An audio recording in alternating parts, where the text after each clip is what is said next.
दिनांक 21/8/25 रोजी शिरपूर शहर येथे वंदनाबाई रामदास सोनगिरे यांनी आपल्याकडे तक्रार दिली होती की दिनांक 21/8/25 रोजी त्या आपल्या नातीसोबत 11:30 वाजता सुमारास एस टी बसने शिरपूर बस स्टँड वरून चोपडा येथे जाण्यासाठी निघाले होते. त्यावेळेला कुणीतरी अज्ञात इसमाने त्यांच्या हातातील सोन्याची बांगडी 25 ग्रॅम वजनाची, किंमत अंदाजे 70,000 रुपयाची कापून चोरून नेलेली होती. त्याबद्दल पोलीस स्टेशन शिरपूर शहर येथे गुन्हा दाखल झालेला होता.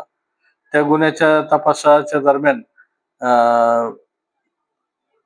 शोध पथकाचे राजेंद्र रोकडे पोलीस हवालदार व त्यांच्या टीमने पाळत ठेवून शिरपूर बस स्टँड येथे इसम नामे शुभम दशरथ सूर्यवंशी वय 27, राहणार अंबरनाथ, जिल्हा ठाणे या संशयावरून अटक केली आणि त्याला गुन्ह्याबाबत विचारपूस केली असता त्याच्याकडून सदर महिलेची चोरी गेलेली बांगडी 25,000 रुपये किमतीची, 25,000 ग्रॅमची, किंमत अंदाजे 70,000 रुपयाची रिकव्हर करण्यात आलेली आहे.